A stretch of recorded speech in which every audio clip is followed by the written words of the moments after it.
Are you still struggling with dry hair and you don't know how to keep it properly hydrated or moisturized? Is there a difference between the two? Well, let's talk about it. Hey guys, Karen with Curl House. I'm a licensed cosmetologist, a certified trichologist, and the owner of the Curl House Hair Restoration Collection. And why is my hair so dry? I think that is the number one question that I have gotten for the last 15 years since I have been specializing in natural hair. Dry hair. Why is that hair so dry? Let me briefly explain to you why your hair is so dry. Well, our scalp produces sebum.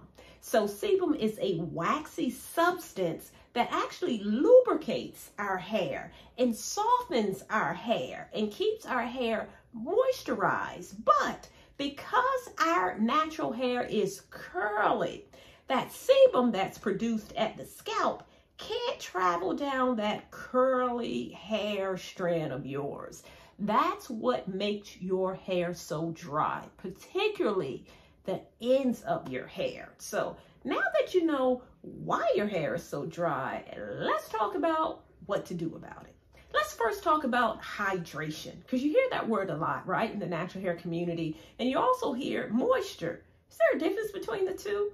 Well, hydration is exactly what it sounds like. When you think of hydration, you typically think about water or the presence of water. The opposite of that would be dehydration. Now, I don't know if you've experienced dehydration within the body, but I know I have.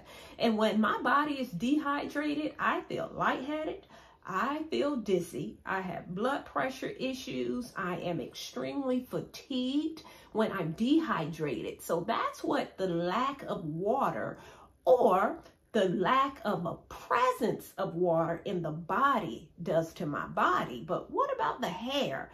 What does a lack of the presence of water do to the hair? Well, I can tell you, in addition to it being dry, because it's so dry, it breaks off more quickly. Your curls are not popping, so you definitely don't have this curl definition that you typically have. Sometimes your scalp is super dry and itchy, and your hair can shed a lot when it is dehydrated. So hydration of the hair is key to maintaining healthy hair, and it is key to proper moisturization of the hair.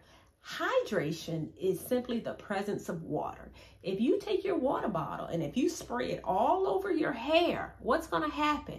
Your hair is going to be hydrated, right? But at some point, that water is going to evaporate and your hair will be dry again. So moisturization comes in.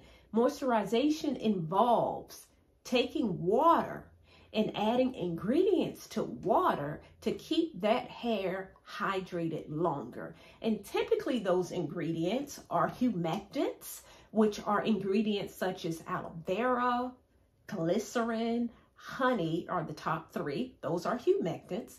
And then emollients, which are like oils and butters. Adding humectants and emollients and other ingredients is what actually keeps your hair moisturized longer. So it keeps that hydration longer. Similar to how when you take a shower and your body feels fabulous, right? It feels hydrated.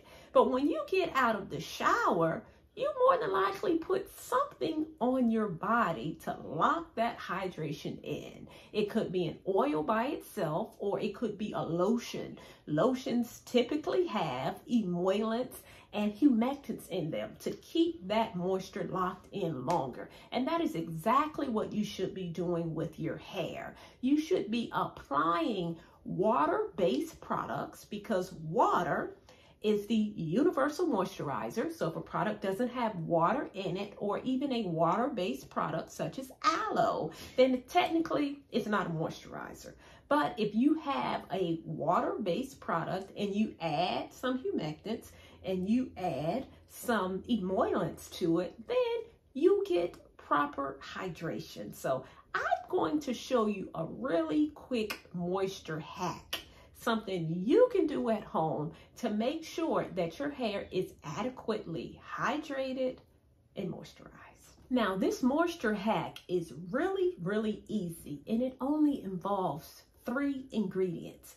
These 3 ingredients is what you need in your hair products to keep your hair hydrated and moisturized. And those 3 ingredients is first, water. Again, water is the universal moisturizer. Water is what keeps your hair hydrated. Then you need a humectant.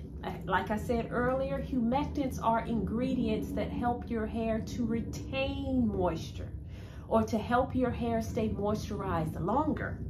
My favorite is vegetable glycerin. Vegetable glycerin. Again, others, honey, if you want to use a little honey, or you can use aloe vera. Those are humectants as well, but vegetable glycerin is my favorite. And also studies show that vegetable glycerin also make your hair softer. So if you're dealing with hard hair, then vegetable glycerin is what you want to turn to. And the third thing you need is a little bit of oil or butter, but for this do-it-yourself, oil is easier. This is jojoba oil. So jojoba oil is one of my favorites. Jojoba oil is the oil that actually mimics that sebum I talked about. It mimics the sebum that your body or your scalp naturally produces. So we're going to add a little bit of oil. This is the emollient. And these 3 ingredients is your moisture hack. So we're going to pull together a really quick and easy DIY that you can do yourself to make sure that your hair is properly hydrated and moisturized. Okay, the first thing you're going to do is get your bottle. This is an 8-ounce bottle. So I'm going to put 8 ounces of water in this bottle. Okay, so I have my 8 ounces of water. The next thing I'm going to add is my humectant. Again, remember with humectants help your hair to attract and retain moisture. Now, glycerin is one of those humectants that's a little bit tricky, because if you put too much glycerin, it can actually weigh your hair down and make your hair feel kind of gooey. And in addition to that, if you're using too much glycerin, and if you're in a place where there's a lot of moisture in the air, that humectant is actually going to attract some of that moisture to the hair, and that too can cause frizziness. So what I recommend with glycerin is less is more. So if you have 8 ounces of water, I recommend about 10% glycerin, which in this case is less than an ounce. So you can measure it out, but I've been doing this for so long, I'm just going to guesstimate, but you can actually measure it out if you like. So I'm going to put less than an ounce of glycerin in this bottle. Glycerin is also what is found. All right, I don't know if you can see that. There we go.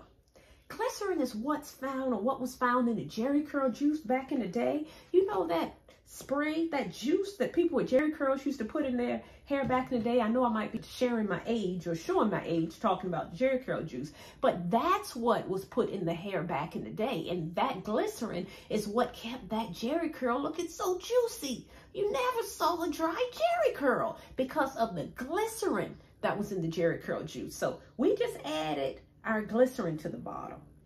And the last thing we're going to add is the oil. With oil, you don't need a lot of it because water and oil really don't mix. I'm going to talk to you about that in a moment. So you can add about an ounce of oil as well. All right, there we go. So I have my DIY concoction. Now, side note, if you want to get fancy, you can add a little bit of your favorite essential oil like lavender, for example, or rosemary, or peppermint. You can add any essential oil for the smell. And, you know, essential oils are amazing for the hair and scalp. So if you want to add a few drops of essential oil, this is the time to do it. Okay, so I just added a few drops of lavender. I'm going to put my top on it. I'm going to give it a good shake. There you go. You have your DIY moisturizer.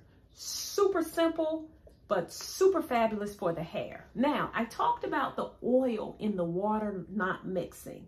So you can see that the oil is not mixing with the water, and that's okay in your DIY. When you have professional products, there are ingredients, emulsifiers that you can put in products that help the two mix, but this is just a do-it-yourself at home. So you want to shake it up first. When you spray it on your hair, you're gonna have all three on your hair: the water, the humectant, and the oil. And that oil is going to serve as a sealant. So it's going to help kind of lock in that water and that humectant to keep your hair hydrated longer. Now, I know this is a DIY, so this is something that you can spray in your hair as often as needed. Now, the kicker is you still have to figure out what your moisture cycle is. So in other words, you still have to figure out how often you need to moisturize your hair, because that varies from person to person. That's contingent upon how much water you initially had in your hair. It's contingent upon how much oil is in your moisturizing product and the type of oil that's in the moisturizing product. It's also contingent upon where you live, the environment, the humidity in the air. And there was one study that was on skin hydration, not hair, but still very similar, which used glycerin and jojoba oil in an oil mix similar to the one you just created. And that study suggested that the skin can stay hydrated for up to 24 hours. So even though it was a study on skin, it was still on hydration. And we're going to apply that to our hair. If you're using water, if you're using a humectant like glycerin, and if you're using an emollient like jojoba oil, you can have moisture locked in for much longer when you're putting all three together.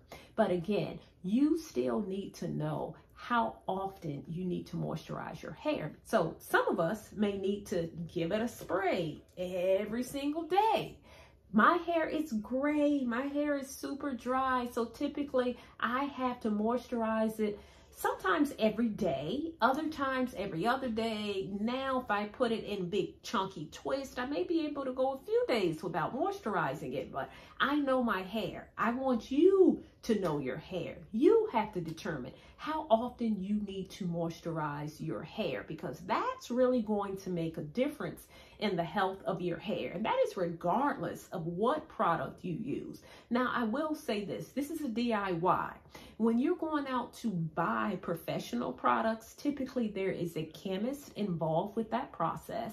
And the moisturizer might be a little more powerful than this, because typically you'll have more than one humectant. You may have more than one emollient. You may have oils. You may have butters. And when you have a chemist that's working with the products, or even a product developer that has more knowledge of ingredients, your moisturizer may be a little more powerful. So this is something that you can use at home for adequate hydration, but by all means, don't get rid of your moisturizing products. Just learn how to use them, and also learn how often you need to use them. That's going to make a big difference in the health and moisturization of your hair. Okay, so now that you know how to keep your hair hydrated and moisturized, keep in mind, healthy hair begins with a healthy scalp. And not just a healthy scalp, a healthy and hydrated scalp. So if you're looking for something to keep your scalp hydrated, I encourage you to consider the Curl House Follicle Stimulating Growth Drops.